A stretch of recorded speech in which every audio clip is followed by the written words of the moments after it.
আবারও ভয়াবহ জলাবদ্ধতার কবলে বন্দরনগরী চট্টগ্রাম।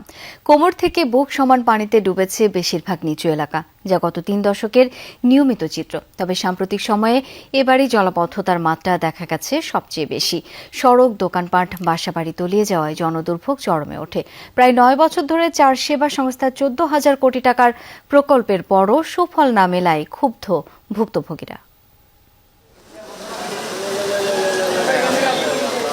দেখতে নদী বা বন্যা কবলিত এলাকা মনে হলেও এটি চট্টগ্রাম মহানগরীর অন্যতম প্রাণকেন্দ্র প্রবর্তক মোড়ের চিত্র।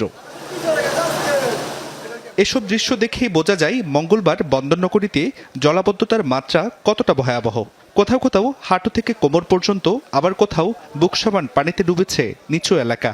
কাল একবার 3 ঘন্টা 4 ঘন্টা বইয়াছিল এই পানির লেভেল, আয়োজন এই অবস্থা। খুবই নোংরা পানি, যখন এটা আমাদের যে কোনো একটা অসুখ বিসুখ ছড়াই দিতে পারে। রিক্সা চালাতে কষ্ট হচ্ছে, পানির ভিতরে দিয়ে নালার পানি দিয়ে আমি যাতায়াত করতেছি, মানুষকে ভার করতেছি।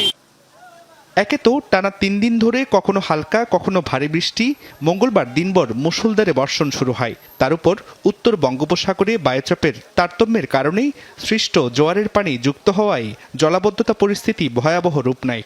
নিচু এলাকার বাসাবাড়ি, দোকানপাট, সড়ক তলিয়ে যাওয়ায় জনদুর্ভোগ চরমে ওঠে। সবচেয়ে বেশি ভোগান্তিতে পড়েন এসএসসি পরীক্ষার্থী ও স্কুল কলেজের শিক্ষার্থী ও কর্মজীবী মানুষ।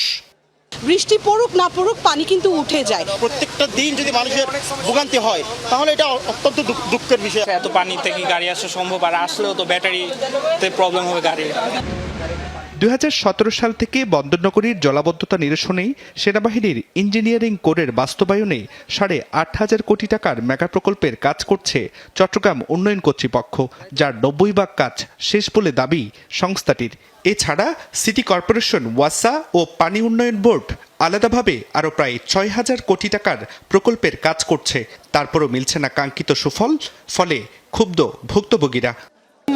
সাঁতরায় নিয়ে আসার মতো নিয়ে আসলাম আর কি গাড়ি। ৪০-৫০ মানুষ এবং রুগী আজকে ১০-১২ হাজার, ওরা সবাই কষ্ট পাচ্ছে দৈনিক। নালাদুর দেখেন আপনি, নালা একবার রিজার্ভ সরকারি, আপনি কি করতেছে? সকালে জলাবদ্ধ কয়েকটি এলাকা পরিদর্শন করে সিটি মেয়র দাবি করেন আগামী মে মাসে খাল সংস্কার শেষ হলে সুফল মিলবে। গত বছর বর্ষাতে আপনারা জানেন আমরা জলাবদ্ধতা কমিয়ে দিতে পেরেছি। এবারে ইনশাল্লাহ আমাদের একটা আশাবাদ আমরা ব্যক্ত করছি যে হিজরাকালের কাজটা যদি কমপ্লিট করতে আগামী ১৫ তারিখের মধ্যে, তাহলে ইনশাল্লাহ আমরা জলাবদ্ধতা 70-80% কমিয়ে দিতে পারব। জুবাইর রিফাত, যমুনা নিউজ, চট্টগ্রাম।